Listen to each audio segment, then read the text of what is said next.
The University of Cape Town Centre for Analytics and Behavioural Change is analysing how misinformation and narrative manipulation on social media are influencing decisions people are making about COVID-19 vaccines. The centre is currently working towards analysing and countering vaccine hesitancy. For more on this, I am joined now by the Analytics and Behavioural Change Director, Stuart Jones. Stuart, it's good to have you with us tonight on the Newsfeed Late Night. Fake news, divisive and polarizing rhetoric.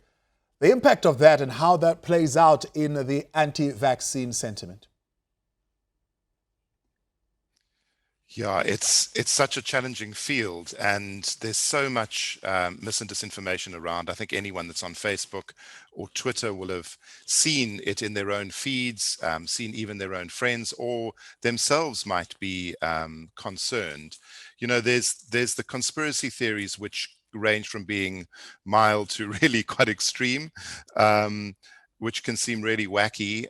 And our worry is that sucks the oxygen really out of the space in which people are trying to gain some information about the vaccine. You know, there are lots of perfectly relevant, perfectly reasonable questions and concerns that people have. And we're really worried that the conspiracy theories that have entered this space stop people from really being able to ask and have those questions answered.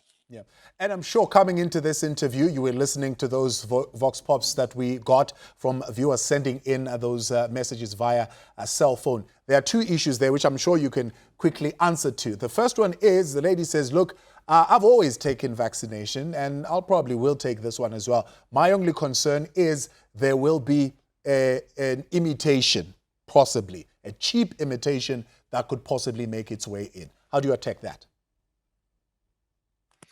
I think that's probably fairly easy to deal with. We are looking at that. I have heard that there are fakes out on the market there, but the reality is that as we understand it at the moment, this will be administered by government and government only. So if anyone's offering you a vaccine on the black market, or offering to sell it to you on the side of the corner of the street, or offering to sell it to you on the internet, then it's almost certainly a fake and should be reported. The other question, which probably is a little bit more difficult to get into because there are various numbers, is the question of efficacy. The gentleman says, well, these things are largely never quite effective. The efficacy level now expected anywhere between, 60 and 90%? Well, the vaccines, you know, I'm not a doctor nor an immunologist. You know, we work with the narrative manipulation side of what's going on here. To my understanding, the vaccines are generally between 90 and 95% effective. But the most important thing about vaccine effectiveness is herd immunity. As we get the money and as we get the supply of these vaccines and as we roll out this immunization program, which will be a massive undertaking in itself, we need to hit around 70% of the population to be vaccinated before we have herd immunity. And it's only when we have herd immunity that we can go back to normal, that we can take off the masks, that we can behave as we behaved in 2019.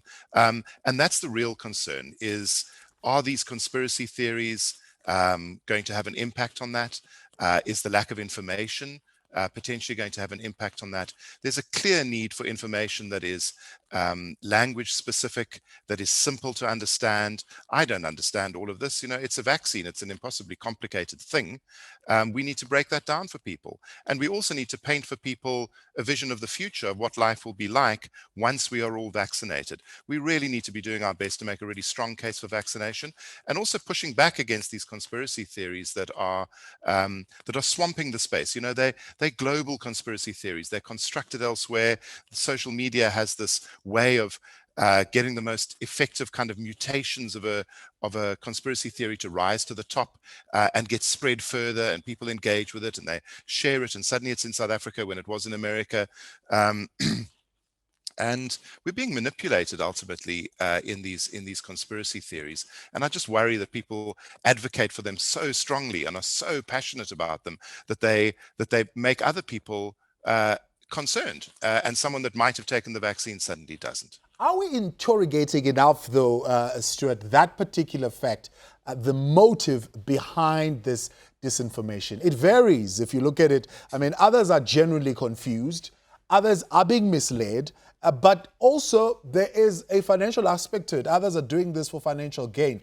Are we interrogating that enough and exposing it?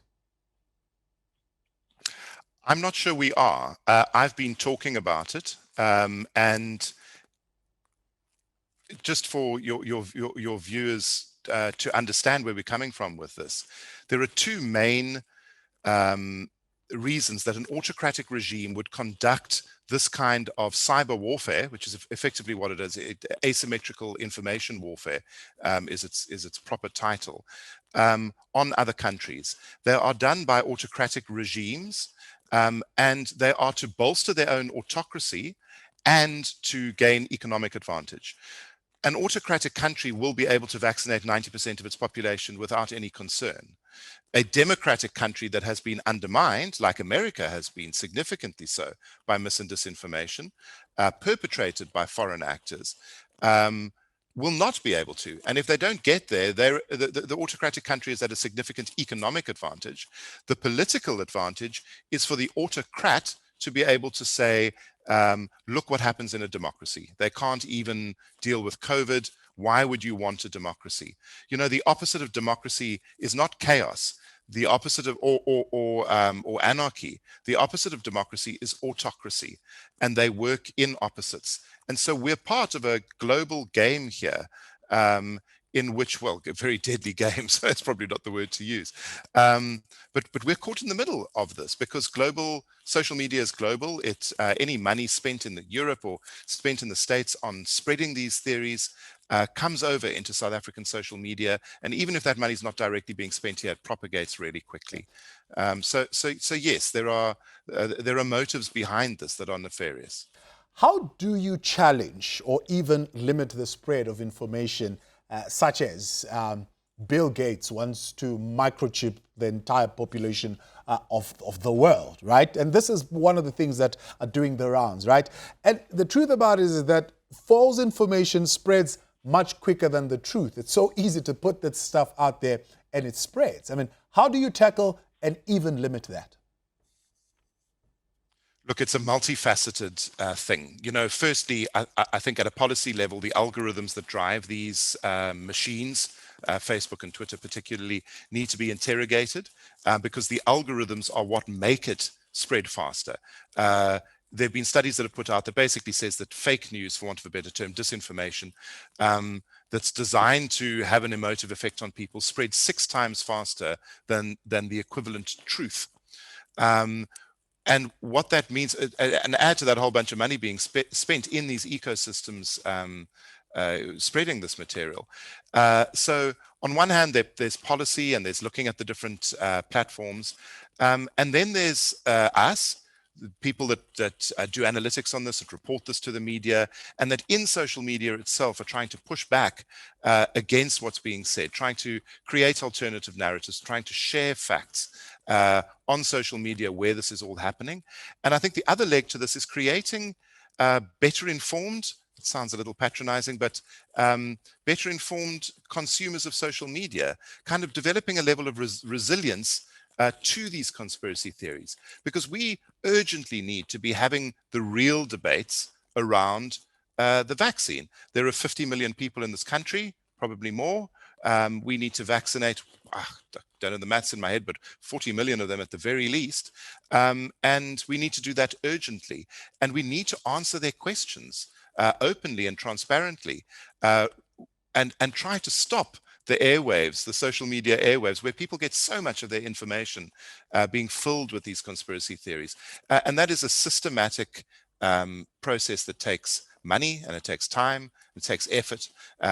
We're also building active citizen banks, or banks of active citizens, who are able to help us in this fight. You know, because there are plenty of people out there, right, that would like to participate and would like to push back against this mis and disinformation and help us get to that 70% goal of vaccinating our population. Stuart Jones, I appreciate your time. Director of UCT's Center for Analytics and Behavioral Change, with us tonight.